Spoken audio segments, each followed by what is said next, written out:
So it was announced at the end of this episode and on the official Twitter for 86 that there's going to be a special edition episode. Originally when I was reading that, I was like, oh, it'll probably just be some cast interviews, things like that, and maybe that is what it's going to be. But I was seeing some thoughts from source readers. They're really vague, which I appreciate because I am an anime only. But seemingly they're thinking based on the name of the episode, it's something to do with the actual source material. Meaning we might have an actual episode 12 OVA type situation that will hold us over until the second core, which originally was teased for fall. We don't have an official release date as of right now, so maybe they pushed it back to next year. But either way, we might have more actual anime next week, which would be a nice surprise.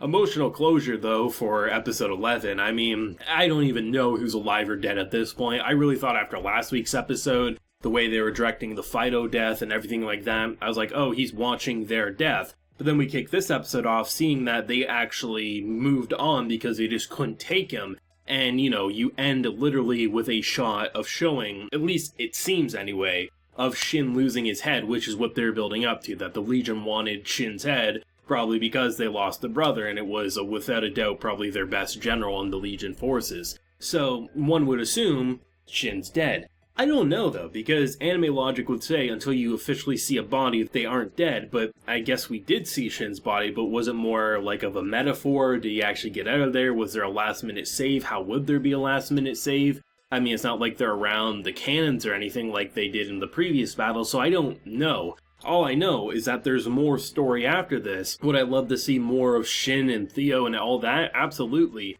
Are they alive? I have no goddamn idea anymore. This show, it makes me think they're dead. I come to terms with that, and then I kick off an episode, they're alive and kicking, they get to experience school life even for a day, and then they do the same thing, make me think they're dead, and then they're probably going to rope us back in, they're alive, and I'm just going to continue the emotional struggle. I have no idea. All I know is that Lena is probably going to be the star of next season again. I mean, seriously, her character development was off the rails, and the fact that she discovered a message for her, should she actually go and visit them, I think it goes to show just how great the development between the 86 and Lena was. Because originally, they always thought she was just self-righteous, she wanted to make herself feel better, she didn't give a shit about them. And the fact that they left a message, assuming that she probably would eventually go to their base, to probably see if there was anything left behind, or at least get to know them better than she did. The fact that they left her a message, a photo, and, actually writing all their names so she would know what they all looked like, and just saying, please,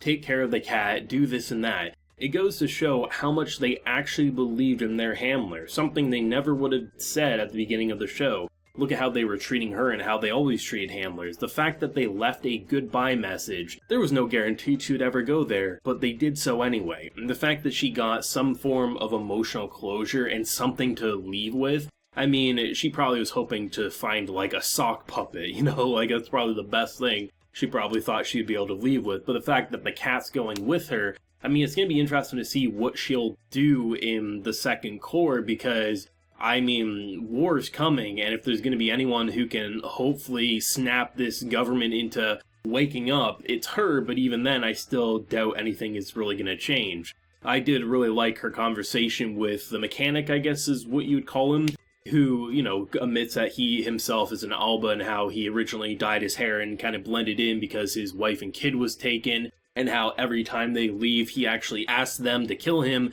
if that would make them feel better, but they never do. And it's just that type of bonding in such a dramatic way. Only a show like 86 could really get across, and, to get more with Shin's group. Eventually I knew Shin was going to jump into the gunner seat and probably take off. I just didn't know when it was going to occur, because they were taking turns, they were down to one bot. You get the school sequence because one of them never got to experience school, so you get that cute little moment. And building up to Shin saying, I'm just bored, you knew he was going off on his own, but to see that no matter what, they would never leave a friend behind, because it's more than just friendship, they truly were family, and even if it looked helpless, they were always going to give their life, because it's better to die with your family than, move on to die another day. And honestly, when I saw those Legion that were running like humanoids, some creepy ass shit I have to say, I was not expecting that. I'm not sure if that's the first time we've seen them, maybe they were appearing in an earlier battle, like in the distance, but I mean, up close and personal, that was something different. And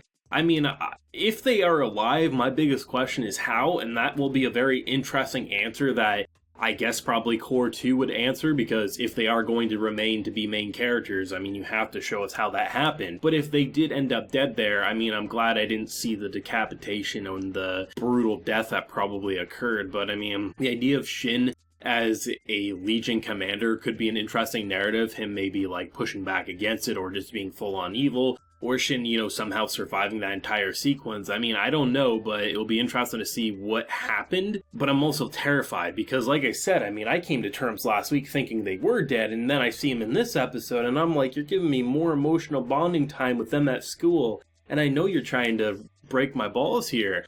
And I don't know, man, this is going to be interesting. You can definitely see how this was originally like a one novel and done story and how it would perfectly work. Like, had they not confirmed like a second core in production before the first core started airing, I would have left this feeling completely satisfied. I would have said, this is open and closed, I don't need any more anime. But having expectations of a second core has definitely changed my perception as I reach the ending here. And I'm like, okay, I mean, this war is still going on, but in terms of if you wanted to leave it open-ended, did they die, did they live? Lena is going to continue trying, she has the cat. I mean, I would have been satisfied here. It's a really interesting predicament because on one hand, it feels conclusive and open-ended, but on the flip side, you can easily see how so much more story could be written without it feeling like dragged out and just a moneymaker or something like that. Production-wise, I really feel like it rarely dipped. I think it's some of the best 3D mecha blending I've seen with 2D environments and character models. It was just a really well done production, and based on the hype I've seen surrounding Source Readers, seemingly it's like an all-star adaptation where they enhanced not only the writing, extended things, but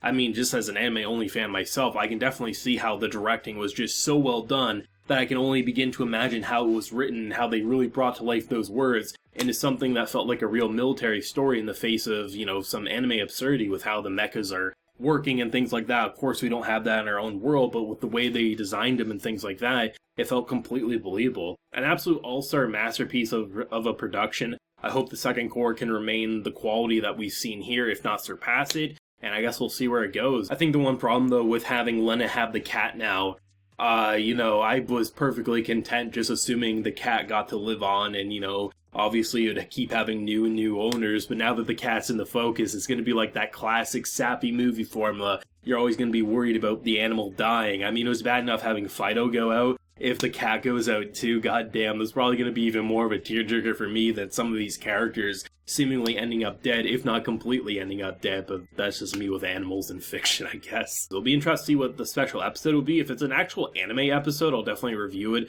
I'm not sure if Crunchyroll will be releasing it, if it'll get fan subbed or something, but actual episode, of course, I'll cover it. But if it's just going to be like more of a, cast interview or things like that, I'm obviously not going to cover it, but I guess we'll see, right? Let me know your thoughts and feelings on this week's episode, and what do you hope to see with the second core when we do eventually get it? Let me know your feelings down below, drop a like to help promote the video, and of course subscribe if you're new around here. So until next time, everyone, please take care and have a good one.